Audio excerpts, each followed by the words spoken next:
La historia secreta del mundo. Capítulo 5. Los dioses que amaron a las mujeres. Estamos a punto de adentrarnos en uno de los episodios más oscuros e indecorosos de la historia mundial. Incluso en el seno de las sociedades secretas, a menudo se corre sobre él un tupido velo. Beroso, un sacerdote babilonio de la época de Alejandro Magno, fue uno de los primeros historiadores. A partir de los escasos fragmentos que perduran, es evidente que, como había hecho Heródoto antes que él, estudió las listas de reyes inscritas en las paredes de los templos e indagó en los archivos secretos del clero.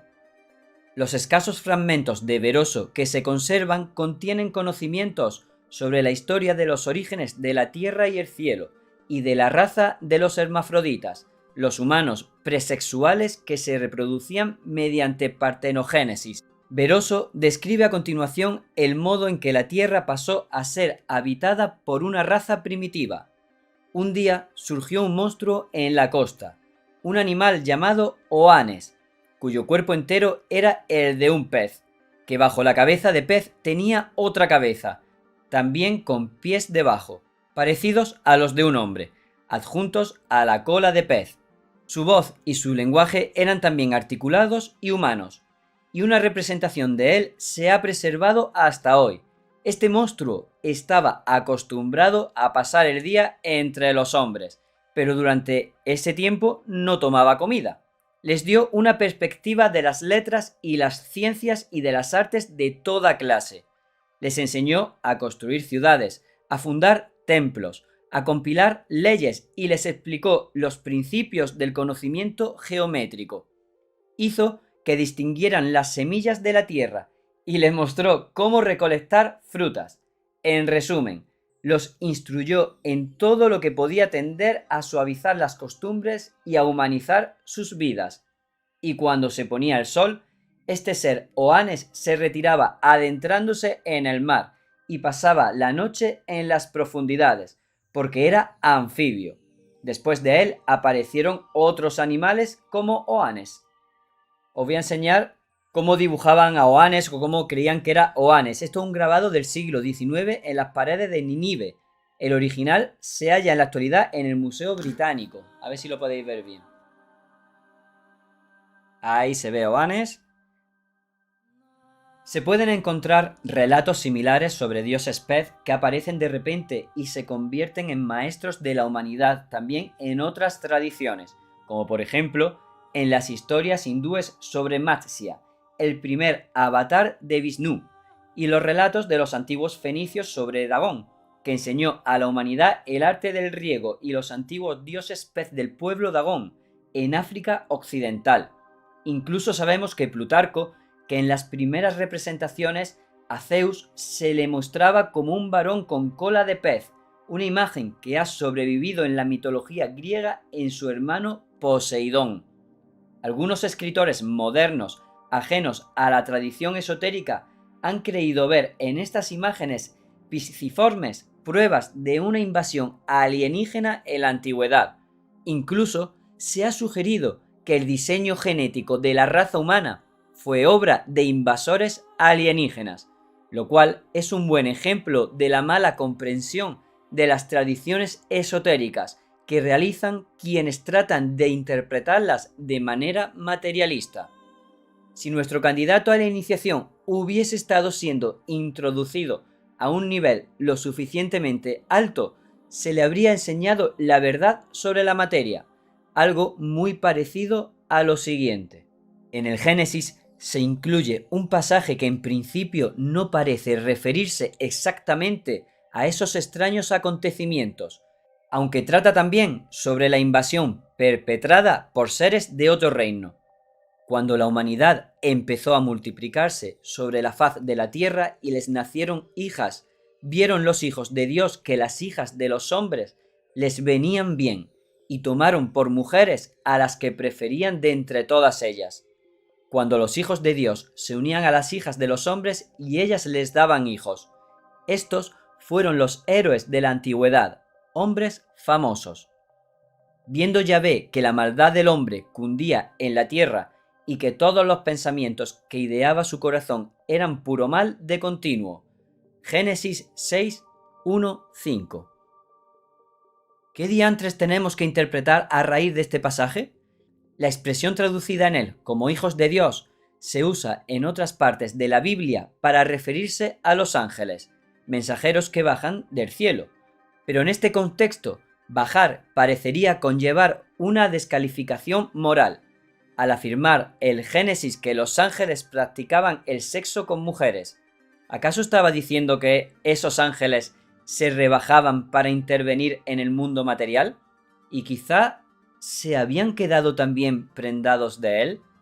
Como digo, estamos intentando adentrarnos en uno de los episodios más oscuros de la historia secreta, y de hecho, esos 5 versículos del Génesis seguirían siendo totalmente impenetrables si no fuera por el hecho de que este episodio se trata de un modo bastante más completo en las antiguas tradiciones judías, sobre todo en el libro de Enoc.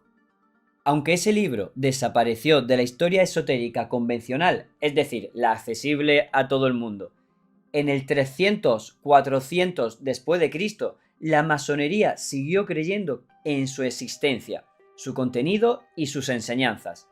En 1773, el explorador escocés James Bruce localizó en monasterios etíopes algunas copias manuscritas muy deterioradas del mismo, lo que sirvió para que se vindicaran las antiguas tradiciones masónicas. Aunque nunca formó parte del canon de las escrituras cristianas, puesto que éstas se compilaron en el siglo IV, el libro de Enoc era, sin embargo, lo suficientemente respetado por los autores del Nuevo Testamento como para citarlo, considerándolo sin duda al nivel de las Sagradas Escrituras. Algo que indica la consideración que merecía este libro es que Jesucristo conocía, evidentemente, sus conceptos de la llegada del reino y del juicio final. Además, la expresión usada en su transfiguración, este es mi hijo, mi elegido, quiere demostrar que Jesucristo es el prometido por el libro de Enoc. Esto es lo que el libro de Enoc dice respecto a los ángeles que amaban a mujeres. Así sucedió que cuando en aquellos días se multiplicaron los hijos de los hombres, les nacieron hijas hermosas y bonitas, y los vigilantes, hijos del cielo, las vieron y las desearon, y se dijeron unos a otros: vayamos y escojamos mujeres de entre las hijas de los hombres, y engendremos hijos. Todos y sus jefes tomaron para sí mujeres, y cada uno escogió entre todas, y comenzaron a entrar en ellas, y a contaminarse con ellas, a enseñarles la brujería, la magia, y así quedaron embarazadas de ellos. Enoc 6, 1, 4. Más tarde, Enoc realiza una visita a los cielos, donde los ángeles reverdes o vigilantes piden que Enoc interceda ante Dios en su nombre, pero cuando él intenta hacerlo, Dios se limita a repudiarlos, enviando a Enoc de vuelta. Ve y dile a los vigilantes del cielo que te han enviado a suplicar por ellos. A vosotros corresponde interceder por los humanos, y no a los humanos por vosotros. La historia de los ángeles insurrectos se vuelve a contar después, por así decirlo, de boca del propio Dios y con más detalles. ¿Por qué habéis abandonado el cielo alto, santo y eterno? Os había acostado con mujeres y profanado a vosotros mismos con las hijas de los hombres y tomado esposas como los hijos de la tierra, y habéis engendrado hijos gigantes. Vosotros que fuisteis santos espirituales, viviendo una vida eterna, os habéis manchado con la sangre de las mujeres, y habéis engendrado con la sangre de la carne, y como los hijos del hombre habéis deseado después carne y sangre, como aquellos que mueren y perecen. Y ahora, a los vigilantes que te han enviado a suplicar por ellos, que en otra época habitaban en el cielo, diles: vosotros estabais en el cielo, pero todos los misterios no se os habían revelado. No habéis conocido sino un misterio indigno, y en el endurecimiento de vuestro corazón lo habéis comunicado a las mujeres, y por ese misterio ellas y los hombres han multiplicado el mal sobre la tierra. Diles pues, no tendréis paz. La epístola de San Judas 6:6 afirma que los vigilantes abandonaron su propia morada. Un escritor cristiano del siglo III, Comodiano, escribió lo siguiente: las mujeres que sedujeron a los ángeles eran tan lascivas que quienes las sedujeron ya no podían desear volver al cielo. Pero más allá de estas extrañas pinceladas textuales, hay un conjunto de personajes que nos resultan muy familiares. Cuando la epístola de San Judas describe que los vigilantes abandonaron su propia morada, parece referirse a ellos en cierto modo como guardianes del tiempo. Sin embargo, la pista definitiva y concluyente para revelar la identidad oculta de estos ángeles caídos reside en su número. En una de las versiones del libro de Enoc son 7. En todas las tradiciones, el 7 es el número de los grandes dioses del sistema solar. De nuevo, observamos que la narrativa bíblica ha codificado relatos de los mismos dioses astronómicos que tenían griegos y romanos.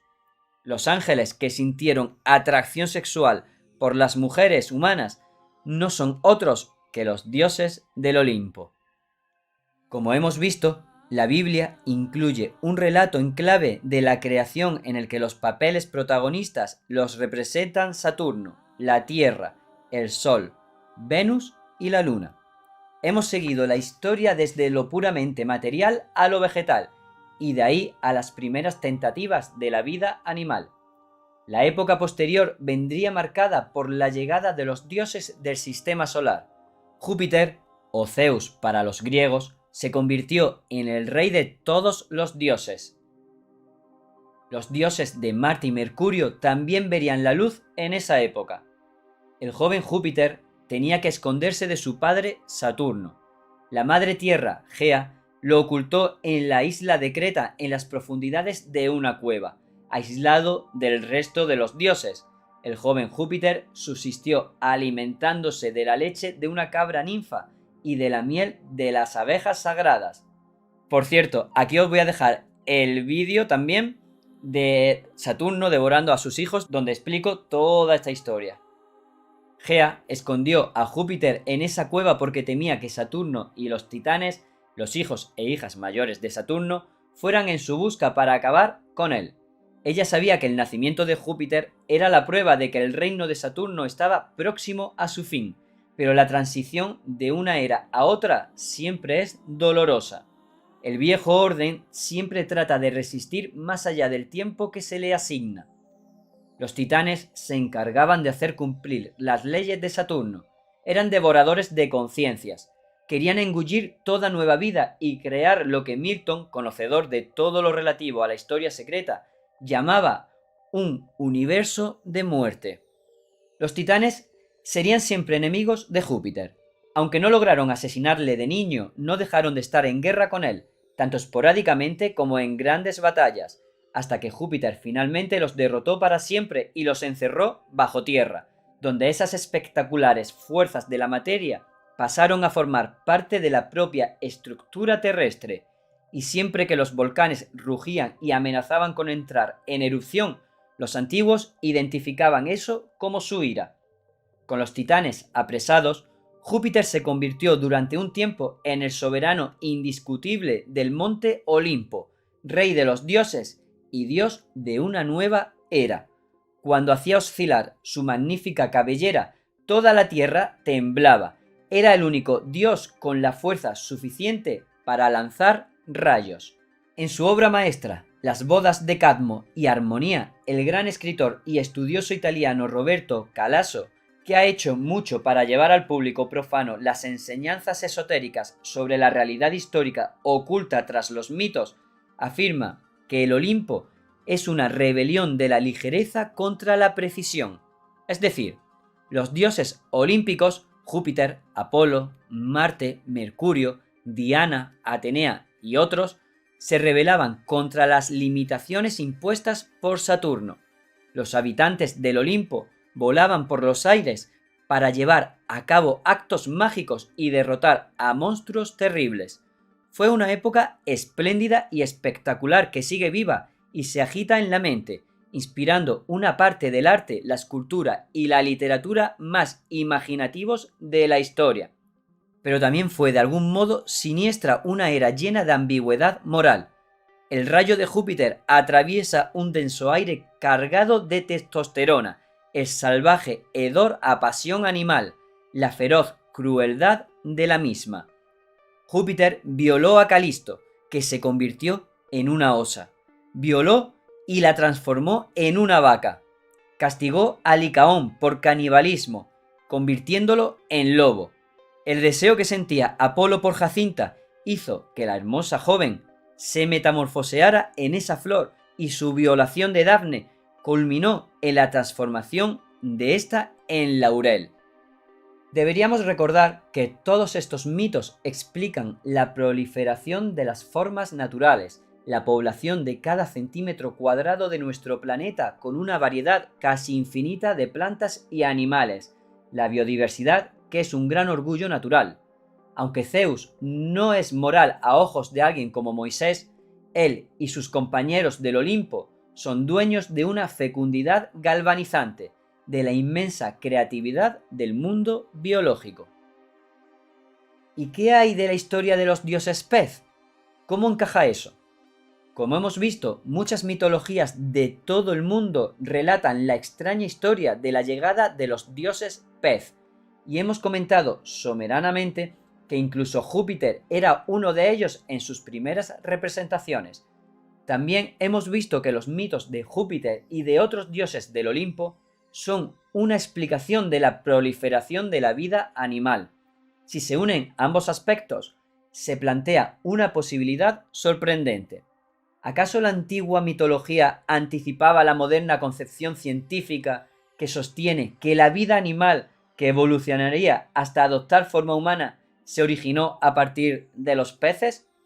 De ser así, sería una revelación sorprendente.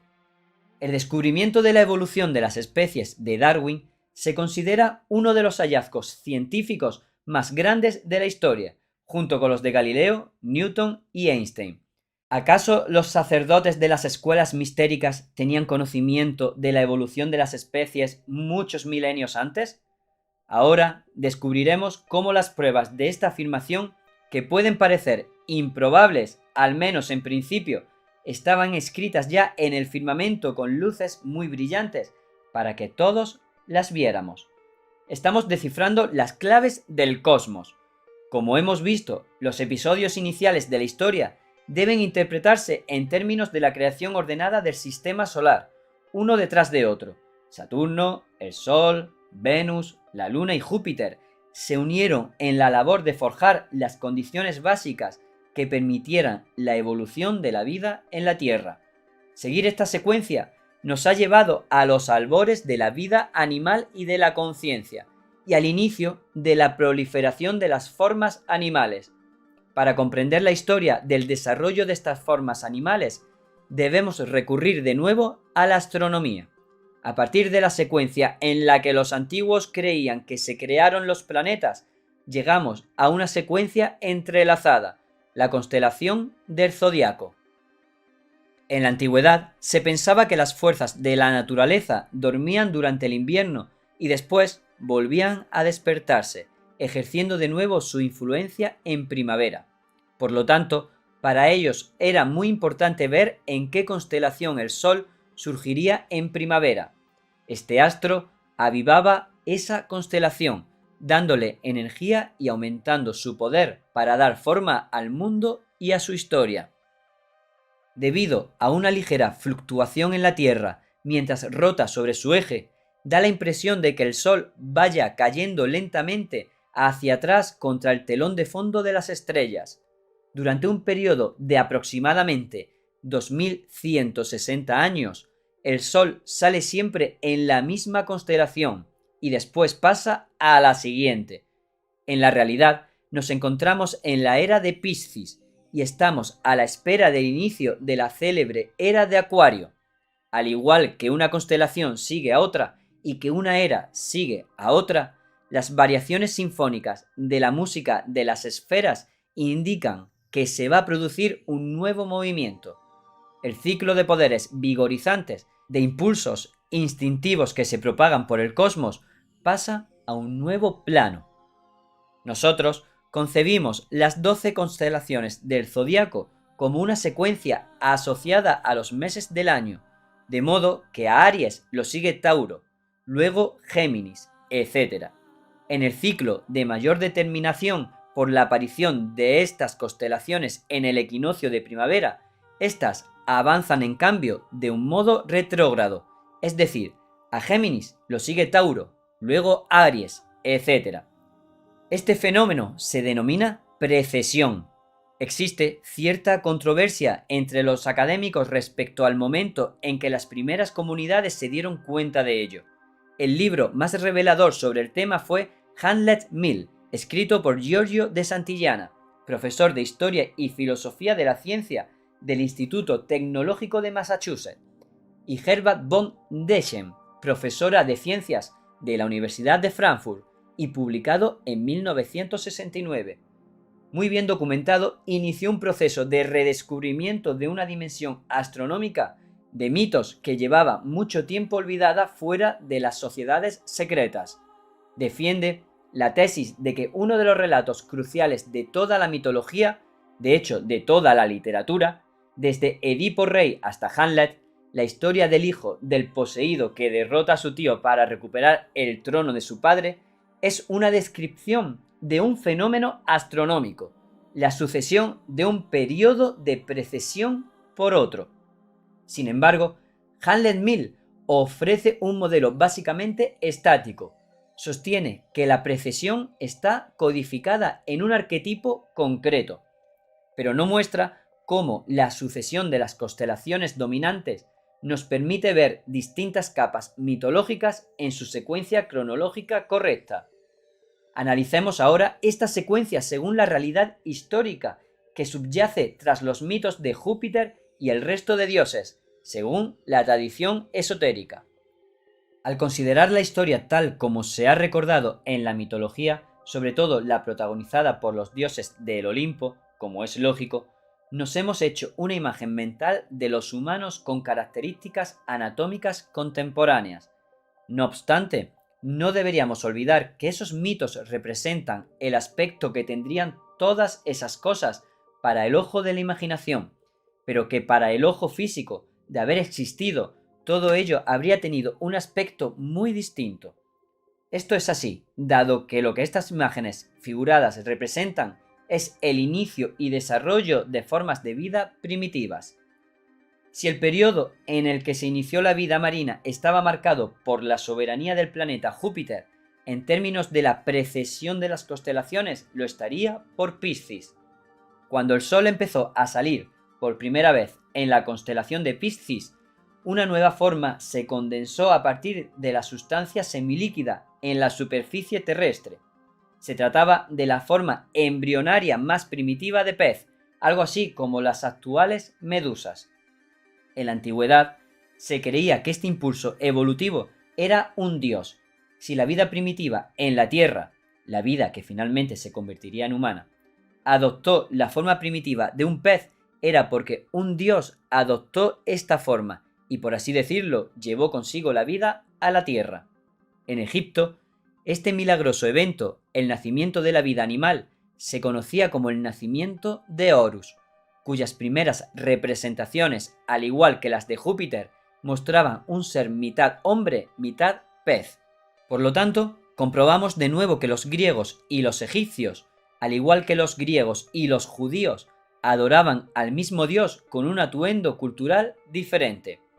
La siguiente era precesional fue la primera era de Acuario, la época de la evolución de los anfibios, gigantescas criaturas flotantes parecidas a los actuales delfines, pero con extremidades unidas por una membrana y frente en forma de lámpara o linterna.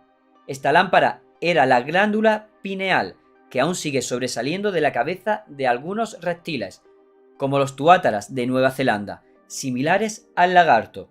La lámpara seguía siendo el principal órgano de percepción de estas criaturas protohumanas. Al ser sensible al frío y al calor que desprendían otros seres vivos, tanto a corta como a larga distancia, la lámpara podía intuir la naturaleza interna de los mismos.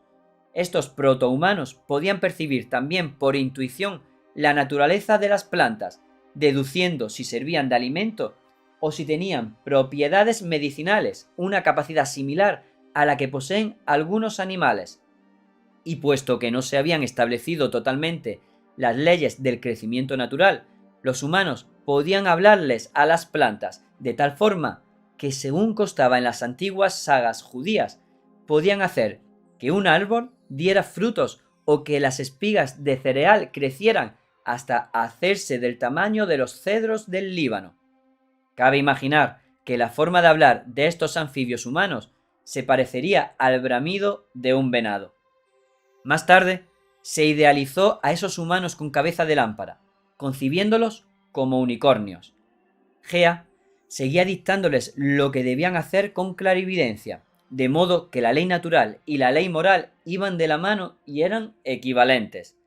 Esta realidad histórica está bellamente representada en el famoso tapiz del Museo de Cluny de París, donde un unicornio tiene la cabeza apoyada en el regazo de una virgen. Nuestra memoria colectiva nos habla de que el unicornio era una criatura perseguida. Tal vez los humanos hallaran santuario en el regazo de la Madre Tierra, pero el mundo se estaba convirtiendo en un lugar peligroso. Hemos visto que en un principio el deseo existía con independencia de la humanidad, y los deseos continuaron existiendo de un modo independiente, no integrado en la forma protohumana. Estos deseos desbocados eran los dragones de la mitología, que aterrorizaban al resto de la creación. Cuando la cenagosa superficie terrestre empezó a endurecerse y a convertirse en algo parecido a tierra firme, se inició la siguiente fase del desarrollo de la humanidad. Este fue el principio de la era de Capricornio, cuando los protohumanos desarrollaron piernas y extremidades para sostenerse sobre suelo firme, con el fin de tratar de satisfacer sus crecientes deseos animales. Según los antiguos, la llegada de Marte había permitido la evolución de los animales de sangre caliente. Marte llegó en el momento de la transición de los anfibios de tipo lagarto de la era de Capricornio a los animales terrestres de 4 patas de la edad de Sagitario. El hierro de Marte generó sangre roja y sentó las bases de la que surgiría el egotismo, y no solo en el sentido de un sano deseo de supervivencia. Conforme la Tierra seguía endureciéndose y volviéndose más densa y firme, siguió encogiéndose, de modo que cada ser solo podía prosperar a costa de otro. Los humanos apenas podían dar un paso sin dañar e incluso matar a otro ser vivo.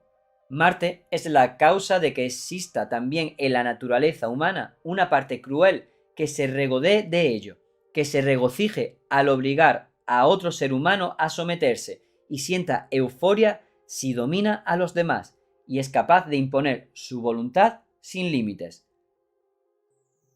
Dado que los protohumanos se convirtieron en criaturas plenamente terrestres, surgió también la necesidad de crear nuevas formas de comunicación humanas. Mercurio influyó en la evolución del tórax, además de estilizar y fortalecer las extremidades, lo cual era lo más apropiado para que los humanos se acercaran entre sí y vivieran y trabajaran en comunidad. Mercurio era el mensajero y escriba de los dioses, conocido como Hermes entre los griegos y Tot entre los egipcios. También era el dios del engaño y de los ladrones. En este capítulo se ha comentado el Génesis tomando en consideración tradiciones paralelas, como la egipcia y la griega. Esta forma de interpretar o descifrar la Biblia surgió entre los neoplatónicos y los primeros cabalistas y fue dilucidada por grupos como los Rosacruces. Mucho de lo que hemos considerado puede encontrarse, por ejemplo, en los textos del siglo XVII de Robert Fludd, con gran influencia en El Paraíso Perdido de Milton, y un poco más tarde en el comentario ya mencionado del Génesis de Jacob Bohm, Mysterium Magnum.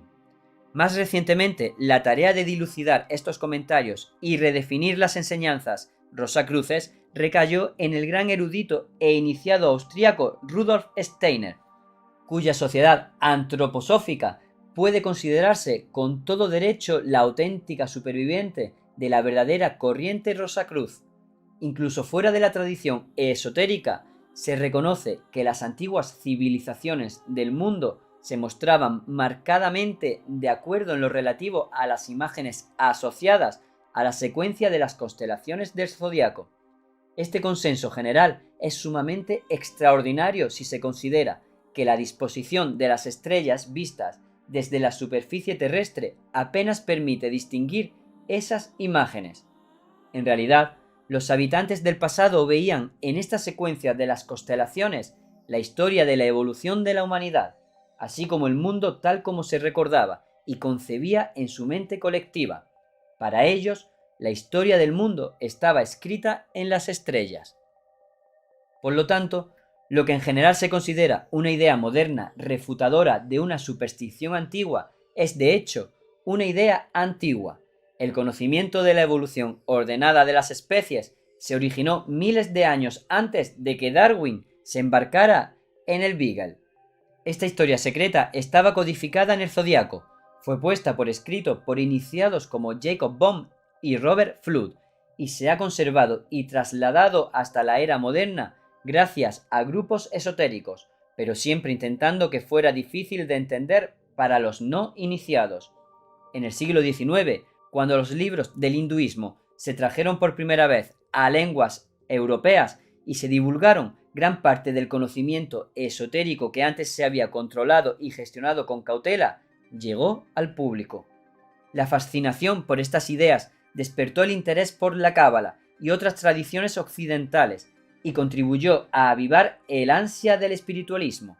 Muchos de los grandes intelectuales de la época mostraron interés respecto a la aplicación de la metodología científica a los fenómenos espirituales y espiritualistas. En 1874, Charles Darwin asistió a sesiones de espiritismo con la novelista George Eliot.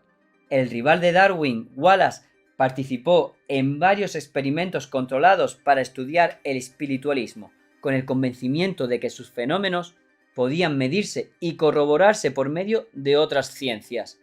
Como veremos más adelante, muchos intelectuales importantes del momento, entre ellos algunos científicos, creían que había algo en la filosofía esotérica y que la ciencia y los fenómenos sobrenaturales finalmente convergerían. Friedrich Max Müller, un joven estudioso alemán, fue contratado en la década de 1840 por la Compañía de las Indias Orientales para traducir el Rig Veda, antes de que fuera premiado con una cátedra en Oxford. Después tradujo los libros sagrados de Oriente en 50 volúmenes, lo cual permitió que se divulgaran por primera vez las doctrinas esotéricas orientales. Fue también muy amigo de Darwin, con quien mantenía correspondencia con regularidad. El origen de las especies se publicó en 1859. En la historia secreta, la evolución de las especies no coincide con el progreso constante que describe la ciencia, sino que considera que se produjeron altibajos y giros inesperados que tuvieron consecuencias importantes en la forma de concebir nuestra propia fisiología y estructura mental. Hubo callejones sin salida, falsos inicios e incluso intentos deliberados de sabotaje. Se gestaron serpientes, arañas, escarabajos y parásitos bajo la malvada influencia del lado oscuro de la luna. Según la doctrina secreta, los animales evolucionaron hasta adoptar las formas que hoy nos resultan familiares, influidos por estrellas y planetas. Por ejemplo, los leones por la constelación de Leo y los toros por la de Tauro. El plan cósmico era que todas las formas biológicas del mundo se incorporaran gradualmente a la humanidad, que se quería que fuera la culminación de toda la creación. A medida que los dioses iban dotando a los humanos de la anatomía que hoy conocemos, estos adoptaban las formas híbridas, mitad animal, mitad humano, que recordaban los sumerios, los egipcios, los persas, los babilonios, hasta que finalmente adquirieron formas perfectas desde el punto de vista anatómico, las que han quedado representadas por las últimas grandes civilizaciones de la antigüedad, los griegos y los romanos.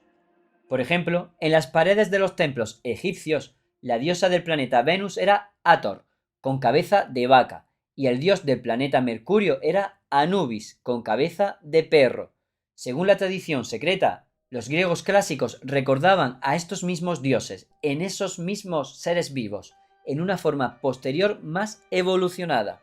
Los textos antiguos que describen esa época también poseen un gran énfasis en los gigantes que poblaban el mundo. El autor del libro de Enoc, enmarcado en la tradición judía, y Platón, perteneciente a la tradición griega, coinciden en que en aquel periodo inicial anterior al diluvio universal existió una raza de gigantes. De hecho, pueden verse referencias a una raza antediluviana de gigantes en todo el mundo, desde los Danavas y Taitsyas de la India hasta los Miaotse de los chinos.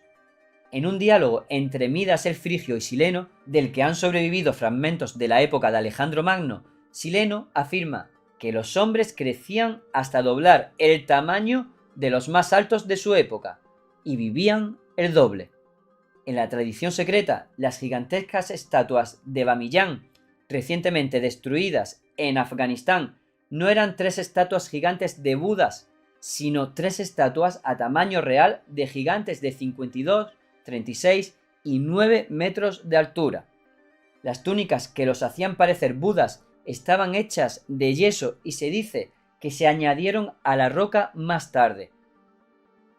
Existen crónicas del siglo XIX que sostienen que los lugareños creían que eran estatuas de Miaose, los gigantes de la tradición china.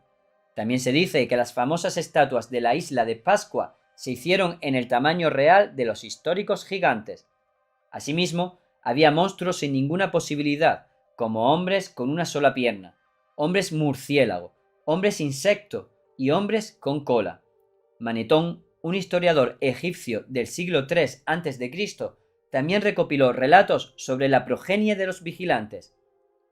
Trajeron a seres humanos con 2 alas, también a otros con 4 alas y 2 caras, seres humanos con un cuerpo y 2 cabezas.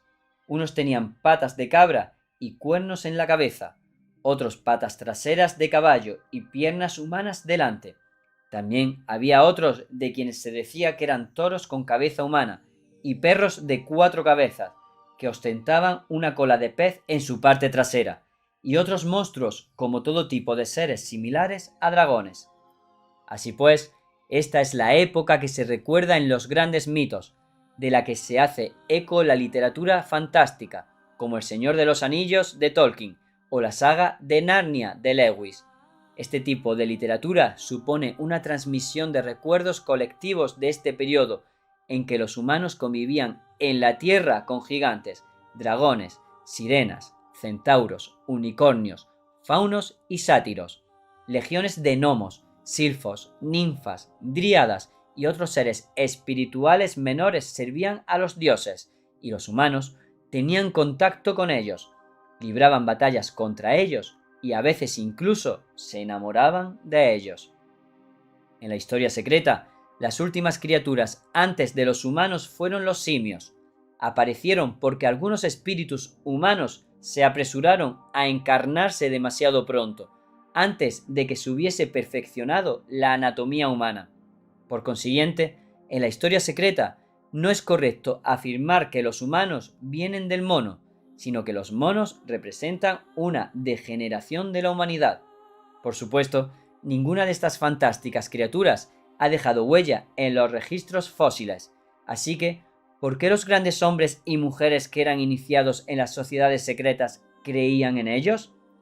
¿Por qué cualquier persona inteligente debería ni siquiera contemplar la idea?